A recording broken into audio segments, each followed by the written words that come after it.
I'm sure like most of the Rose Online community, you may have stumbled onto this game through a YouTube recommendation or through a buddy. For the first time, you see a multiplayer train game that is not purely a simulator. You launch Steam and type in its name, Railroads Online.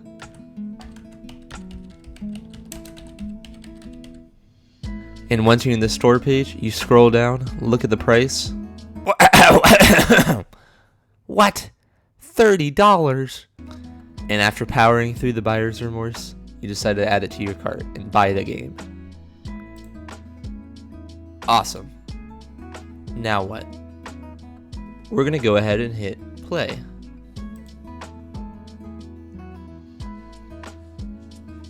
And we are now in Rose Online. On first glance, there doesn't seem to be too much going on. However, we are hit with a very industrial looking main screen. We have a very cool metal type logo, very industrial looking, and we got our kind of monochrome background. We also have in the top right a paragraph explaining that we are in early access. If we go over here to the left and hit our buttons, quit, we'll just quit to the desktop. Community, if I click on community, will take us to the Steam store page, but through your browser. Options, now that we're back on the main screen, just brings up to your settings. You have your control, which activate all your keybinds, and you can change stuff here. Your graphics, which we will go into eventually. Your audio settings, and your language. There are a few languages you can pick. Now, to actually enjoy the game and play the game, we hit play. You're hit with two buttons, host server and find server. We're going to go to find server first, and what this allows you to do is find people's games in your area. I live in the United States, and so the region I am in, it will just show me people close by. Not too much. You could join server, but a lot of people have their password, so if you want, you would have to enter your or their password to join the world. However, let's say I want to connect to my friend in Vancouver. How would I be able to play with him? Well, if I go find Steam and fire it up, great. The first thing you want to do is go over to Library, Downloads, Settings, and here. I was playing on my Amory earlier with some of my friends, so if I want to go to Vancouver, well, I need to find Canada and see if I can connect to Vancouver. Here we go, Canada, Vancouver, okay. And if I go back into Rose Online, pay attention to this. So we're going to focus on Dark Wolf. Let's see, if I hit refresh, he's gone. I have switched region, and I am now able to play with other people. And so this is how you do it. It's called your Steam download region. If you want to play with other people in different parts of the world, you need to change your Steam download to actually play with them. Going back to the first screen where we have host and find server, if I click on host server, we are prompted with new messages. I have my server name. This is how other people will find out on the server list. How many people I can have. The max is 16, and this is 16 including you. So you plus 15 other people. I'll do kissed this. That's my password. The next option we have is to pick which save game you have. You have 10 slots, so there's 10 possibilities. If you wanted to start a new game, you need to find a slot that has nothing in it. So now that I have a slot with nothing in it, I'm going to go here. Physics settings. What the physics actually control is the weight of the cars. Casual means the weights don't matter. Now, what do I mean by the weights? Where am I getting that from? Well, the physics is directly affecting the car weights. If I have, let's say, a load of lumber or a load of logs, what this controls is the actual loaded weight of the car. If I have 6 logs in the car, it will add weight. In casual, it doesn't matter. You can load as much onto your train, and it won't matter if there's logs or whatever. The only thing that it will take into effect are the engine weight and the car weights. That is it. So let's say my engine weighs 130 tons. That's it, plus the dry weight of the cars. Nothing else. Easy is 25% of the car weights. Medium is 50% of the car weight. Hard is 75%. And realistic is 100%. Most people like to play on realistic because it's more fun like that. You actually get to kind of get the sense of power from the engines and the challenge of the grades and all this fun stuff. The industry difficulty, that is the actual, I'm going to say, businesses you're going to be delivering to. On easy, I'm going to use logs and lumber. Logs are our input and lumber is our output. On easy, if I do 1 log into my industry, I'll get 2 lumber out, 2 product. If I do medium, if I put 1 log in, I will get 1 product out, 1 piece of lumber. If I do hard, it's going to take 2 logs to get the same 1 product. Most people like to play on medium. It's just a simple 1-to-1 ratio. That makes sense because it's also based on real life.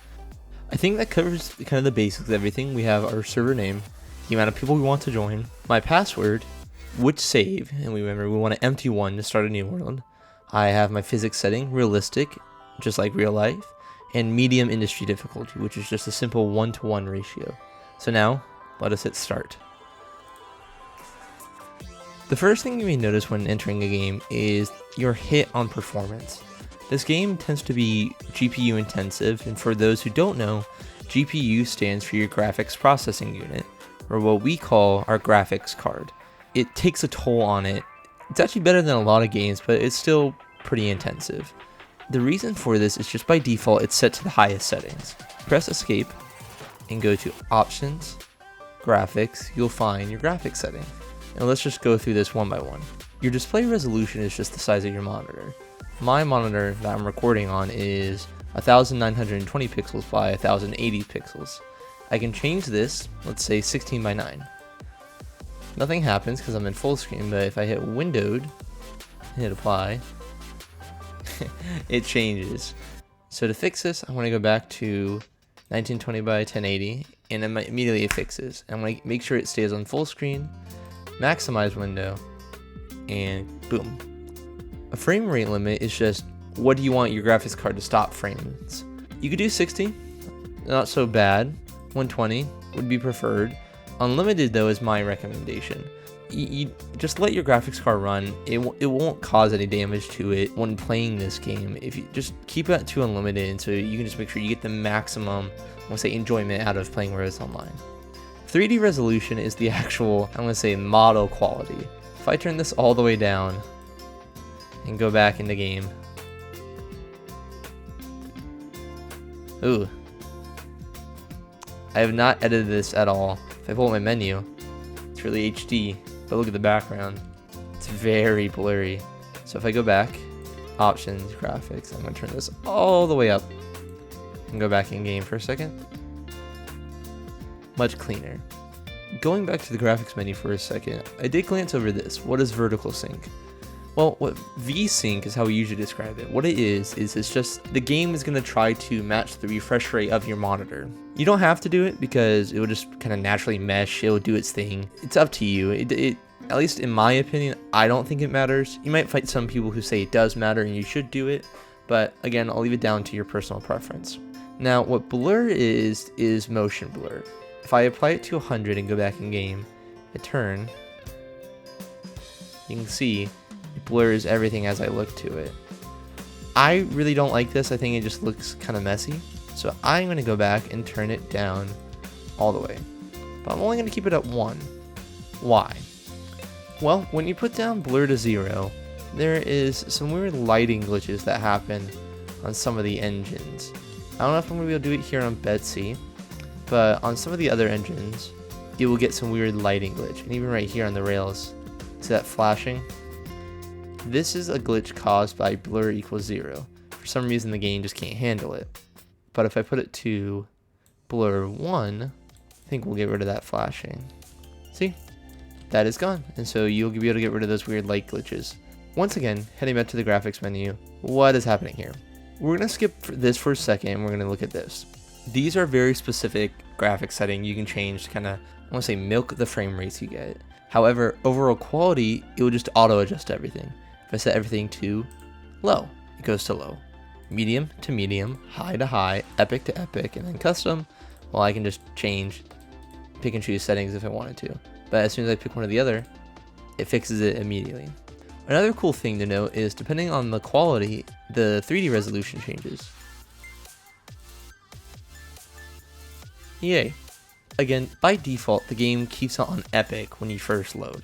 And so if you're playing on a laptop and you may not have the best integrated graphics unit, this is probably why. Let's go one by one and just walk through what each of everything is.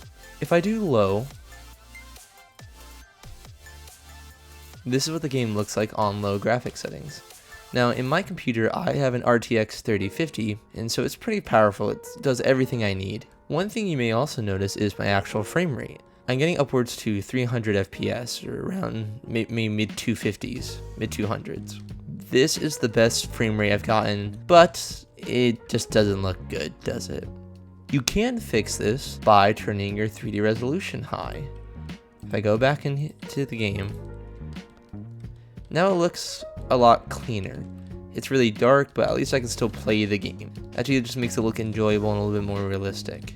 If you wanted to change it to maybe day and not so dark, what you can do is go to post-processing. What controls the brightness in the game is the post-processing. You don't even have to turn it to epic, but if I turn it to high, now it looks just completely different. It really is kind of a completely different game. But now there are no shadows. It kind of looks plasticky and a little fake. However, we're not concerned about that. We're just worried about playing the game. Even right now, I'm still clocking mid 160 frames per second. That's pretty good if I do say so myself. And yeah, I just think it looks a little bit better to play with. You probably don't need 100% 3D resolution. Let's see if I do like 85. Yeah, looks rather good. Doesn't seem to affect too much. I can actually still enjoy the game and play it. Let's go on. So keeping 3D resolution high, and we're going to change all the settings. If I go to medium, let's see what changes. Keep this on 100. Very interesting. Now we see foliage, grass, flowers, and different things. It seems the sky is a little bit more textured too. I can see a little bit farther out from my character, but not too much. And with 3D resolution on high, I can still, again, enjoy the game. If I wanted to make it brighter, I need to go to post-processing and count 1, 2, 3, 4, 5. 1, 2, 3, 4, 5. Change this to high. I can actually now, see everything's bright. On low settings with this, I had 160. Now with medium settings, 3D resolution on 100 and high post-processing, I am getting 120 frames per second here. So the higher we go with this, the more frames I'm going to lose. But that's okay. We all like to make compromises. Going on again, if we go to high resolution or over high quality, we turn this to 100 again, you might notice some changes. By default, it's still day because we have post-processing on high, but now we have shadows. So you can see things become a lot more realistic and just natural, warm if you will. I still have a lot of grass, a lot of flowers, and it seems like I can see a little bit farther out into the tree line. Textures look fine, don't have any weird light glitches, and this is pretty good. If I switch it to epic settings, I don't think anything changed. That is not true. We can see a lot farther now, and there's even more grass and flowers and stuff. Overall, I think this one really is the best to look at. May not be the best for gameplay's sake though, because we are losing on some FPS counts. Now, I need to put a disclaimer in here, is that usually after you mess with some of these settings, kind of one after another, it's better to reset. You might lose some quality by changing your graphics settings like really quickly or in a short amount of time. So if you notice things are starting to look blurry or it doesn't look as good as it can be, go ahead and reload your world. To actually do that, you're going to hit save game and pick any slot. I'm going to do an empty slot, so let's say slot 8. Make it really clear. Now that is mine, and if I go load our game again from the main menu, I need to find this 8th slot. However, for right now, we're fine, so let's keep going. While Epic arguably is the best settings to play on just for the looks of it, it may not be the best for gameplay, like I said. So what can I do to actually fix this? I think there are 3 things that are going to affect how many frames you get. That is going to be your foliage, shadows, and view distance. If I turn these guys onto low for a second, visual effects, textures, post-processing, and anti-aliasing are fine. The visual effects refer to like your smoke effects from your steam engines. You got your pistons, steam coming out of the cylinder cocks, and you have smoke coming out of the smokestack, as well as the fire animation and whistle and all that stuff. Textures just refers to the actual quality of the assets. We're going to ignore how everything or fake everything looks like, but if I go look at the wood here, there's a lot to just enjoy and look at. Everything is very detail orientated, and this is because I have my textures on high.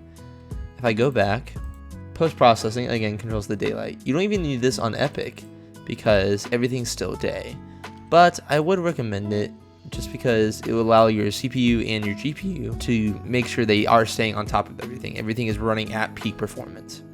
Anti-aliasing will help with just the smoothness of it. If I have it on low, we may notice some glitchiness with it. You can kind of see it looks blurry and pixelated as I walk along the wood here.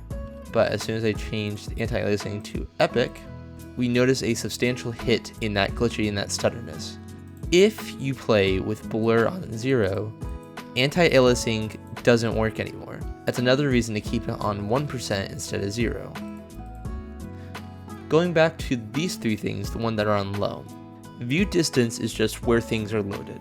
No matter what, you're going to see trees in the actual world, but what's going to diminish is how far you can see, how far you'll be able to see cars, how far you'll be able to see engines, flowers, different buildings. That is what view distance controls. I would probably recommend far or medium. I don't think near. I think it's too small. I think you need medium at minimum and far for a decent time.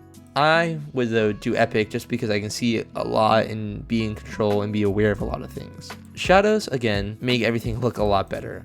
Right now things are plasticky and fake, but if I put it on high, now we have a little bit more warmth and natural looking entities, shadows, just the world looks a lot better. With foliage, it just makes the world look even more. It adds so much more detail to the ground and what we're looking at. If I do medium for a second, you know, this is fine. We actually have things to look at. I can see grass, I can see flowers. Looks rather fine. If I look here, let's go change it to high. There's even more grass. Epic. There's even more grass. So it's up to you if you don't want this much. If I look at this flower patch and go back to medium, you can see it's not as big, but I still have that essence of just natural things in the world. I personally like this just because it will affect your performance and how much frames. Currently, with Epic settings and just my view distance, shadows, and foliage down, I'm running 70, 80 FPS depending on where I'm looking. Epic view distance, I'm running at 80, 70, 80 FPS without doing anything else. So if you have a good graphics card, I would probably recommend doing these things. You can put textures on high, and really you can keep everything on high except foliage and post-processing anti-aliasing. I would just have these two because you really want to make sure your game is smooth. Blur at 1% and these two on Epic, your game will look really nice. This stuff, that's fine. If I hit apply changes and just go back, it doesn't look bad at all. And actually I got a boost in FPS. That works for me. I think I might keep this for a little bit. 10 with this graphics segment, here are the kind of key things you want to look out for. View distance, shadows, and foliage are going to have the biggest impact on your FPS count. And so if your view distance is Epic and you have shadows on Epic, it's going to take a toll on your graphics card. So foliage, view distance, and shadows are going to be your biggest concerns. To end this segment, let's just go through all the settings one by one and do a comparison.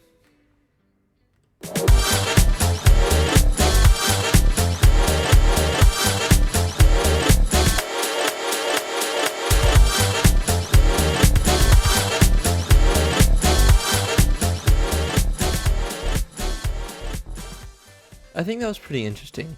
At least for me, I can definitely see that there's a difference between all four of those settings. Again, my recommendation is to go through, pick and choose, test things out, and see what works best for you. I did go ahead and change back to my recommended settings, and let's just actually jump into the gameplay of it. What is the first thing I need to do when playing Roads Online? If you press M, it pulls up your map. What's going on here? Well, here we are at the freight depot. The freight depot is quote-unquote the center of the map. Everything in Roads Online stems from the freight depot. It doesn't necessarily have to come back to the freight depot, but you're going to start here and expand your railroad from the freight depot. The first destination you should go for is the logging camp. This is where you're going to go to pick up your first commodity, logs. Where are you taking it? Well, you're going to go from the logging camp to the sawmill. The sawmill allows you to process the logs into goods. The two goods are lumber and beams. So now that we know what we need to do, how do I actually do it? Well, if I press M again and pan over to the right, we see the first car we're given in the game. This is called a stake Flatcar, and this one specifically holds logs. It holds 6 in total, and we need to send this to the logging camp with our engine Betsy, and we need to pick up logs. If I press G, it brings up your menu. In my other video, the beginning of Track Laying 101, I go through everything in detail, explaining everything in the menu. However, if we focus on the Locomotive tab, this is where you can actually go to buy cars, buy everything you need. You can see here that we have our logging Flatcar, and we have 2 variants.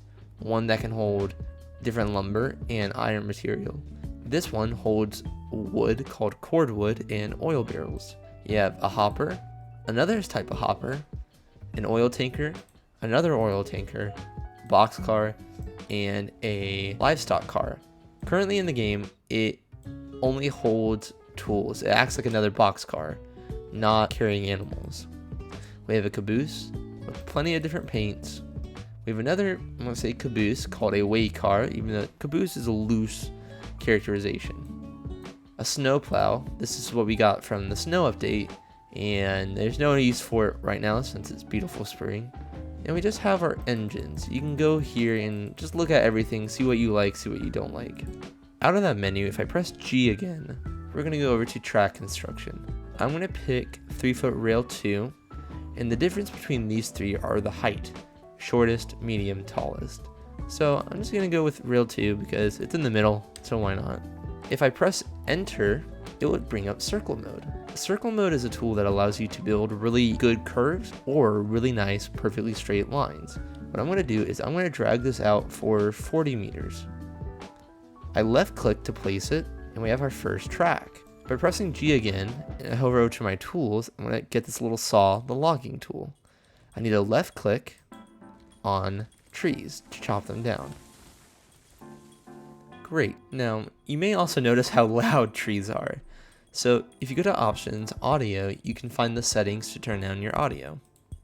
Back to the track for a second. I'm going to get rid of this last tree, go back to track construction and find my switches.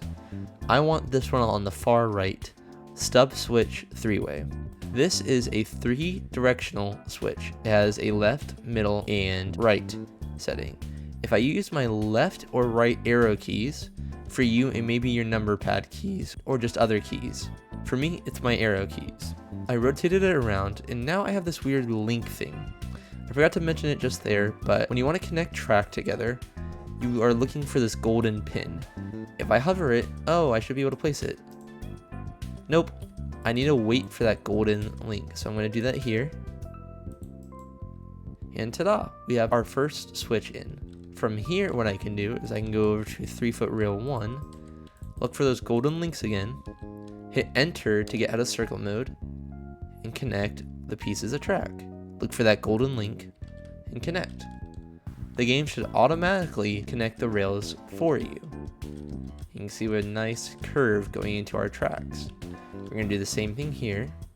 And I will say be careful with this. There is a problem with the current stub switch. I'm going to say it doesn't mesh well. It makes things offset.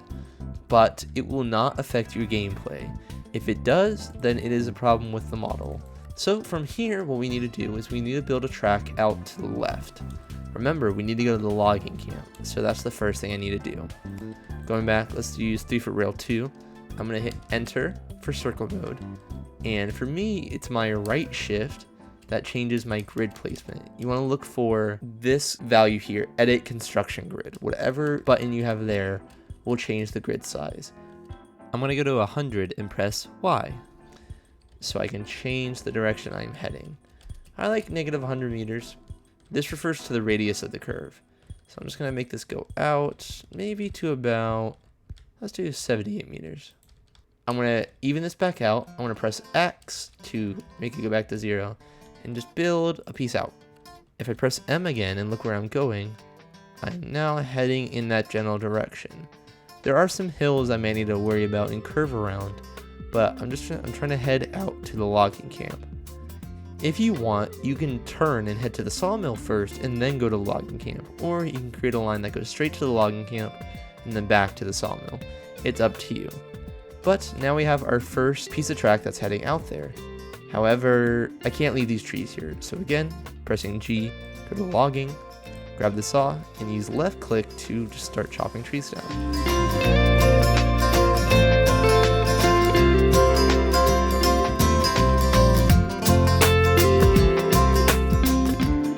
And just like that, we have our first piece of rail in our railroad. Now, at a later date, you can obviously change this and add tracks here. If you want to add a track to the freight depot, you're going to look for this value, alignment 90. Using circle mode and making sure my radius is on 0, I can put a piece of rail next to the freight depot. A good way to tell that you're not too close is if the ties. One of the engines and a few of the cars are slightly sticking out past the ties. You know you're too close if the ties are touching the side of it. That's way too close. So just be careful, but you're looking for alignment 90 here at the freight depot. So I have 2 pieces of rail on either side, and if I wanted to, I can connect them to our main line on a later date. But right now we're just trying to get to the logging camp. And we have just, again, our first pieces of infrastructure for our railroad.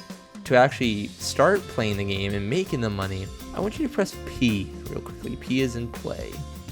Here we see our stats. You have your name and your level, how much XP you have, as well as how much money, and if you're employed by anybody. When you join your friend's server or just different people's, you can join their company and be their worker.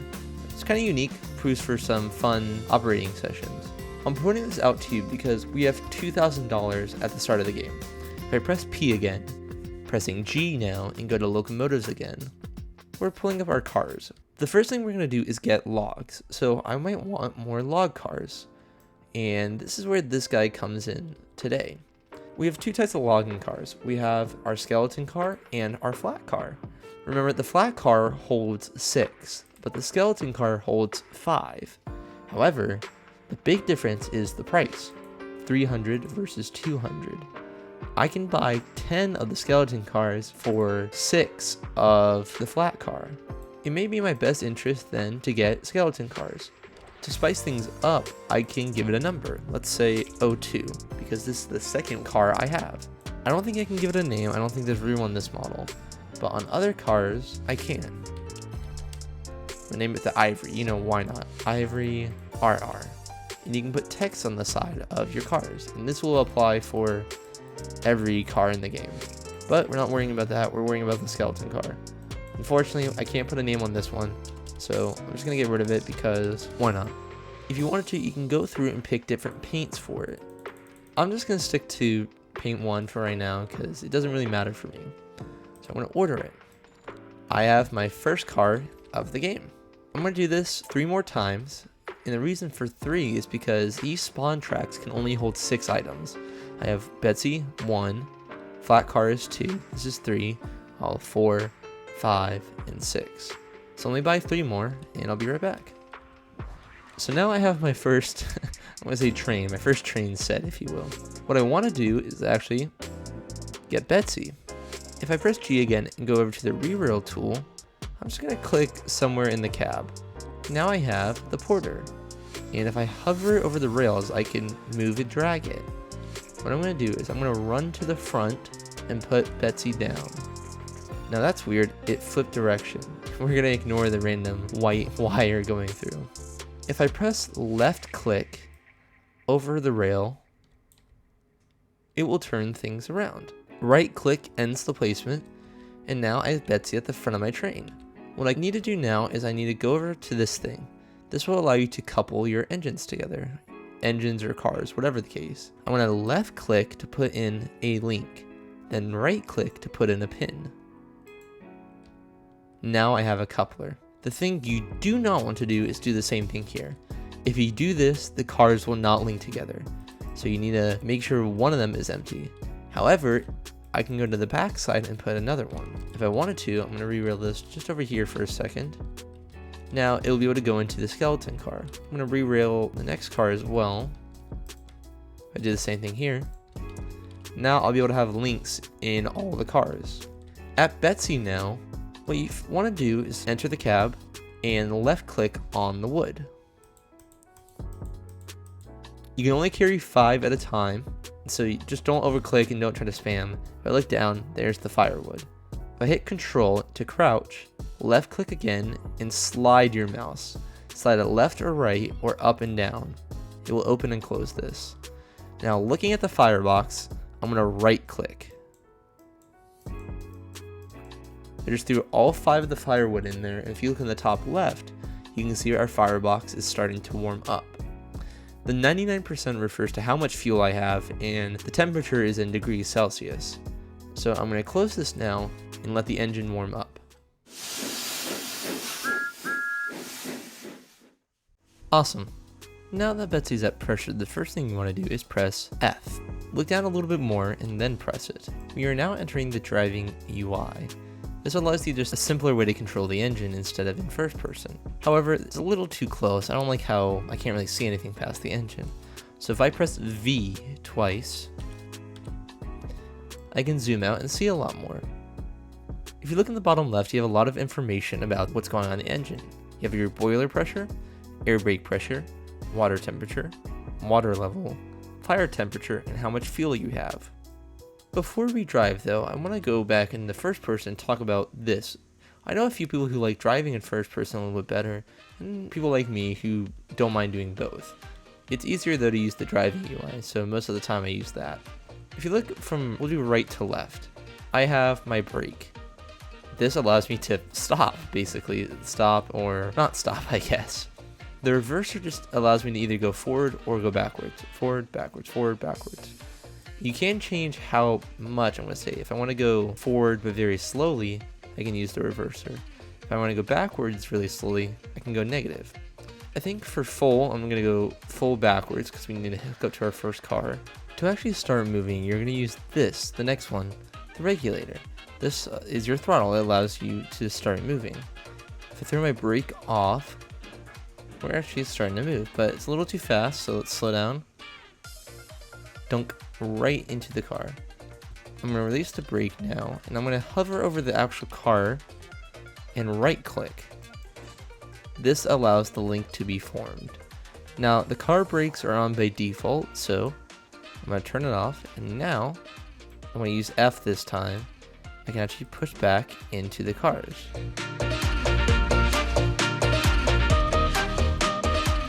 Press F to get out. Go over to the cars, and we need to repeat this process where we just hover over and link in. The skeleton cars are a little bit bugged as they don't highlight, but you can still click in to the couplers. I need to turn off the brakes, and we are all set to go. My train is now coupled together. Double check the switch is good. It is. And I need to turn the reverser back to forward. My brake is off. Let's give it a little toot toot and go forward. If you actually press this thing, the cylinder cocks, I want to hit V, get real close. I want to press 1. This is for me. I'm going to press 1. And we're going to start.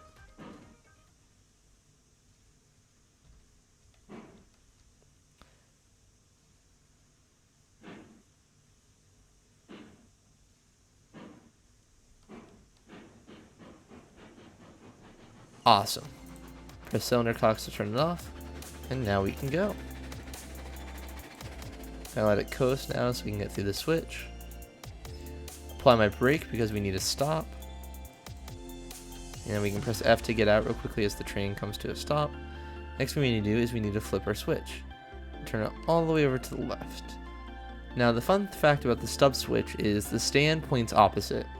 It acts like a lever, so left means right, middle means middle, and right means left. So we need to go all the way over here to pick up our last set of cars. We're going to put a Lincoln pin there, and then reverse into our cars.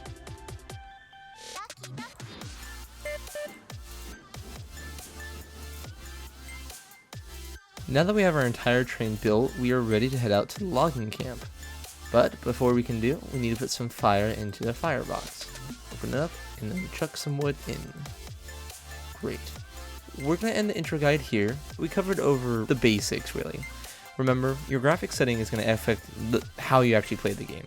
It's important that you go through and pick what is best for you and what works for your equipment. Once you decide you have a good setting, we need to understand our goal. Pressing M pulls up your map. Your first thing you want to do is build a line over to the logging camp. That's the first thing you need to grab. You're going to take the logs from the logging camp over to the sawmill. If you would like a better recommendation, just see how I might actually tackle that problem, I have a series called Trackling 101. It's just a let's play tutorial series of me building through the map and covering just everything, how to get from A to B. We don't run trains as we just focus on the actual route and getting there. But now it's your turn. Your goal is to build a line from the freight depot to the logging camp. Do that first. The actual train part can wait, but you first need to build your line over there. Otherwise, how are you actually going to play the game and do what you need to? Next time, we'll actually dive into other tools called Roads Extended and Roads Studio. I have a guide on Roads Studio specifically, but we're just going to go over another intro view of both apps and see how they can affect my Roads Online experience. Alright, I think we're going to end it here. If you made it this far, I really do appreciate it. But before I go, turns out not so many of you are subscribed. We have picked up a lot of subscribers over the last week, but there's still quite a big amount that haven't subscribed. It's free, it won't hurt you, and if you don't like it, you can always take it back later. Alright y'all, my name's Kist, and I thank you for watching. Bye-bye.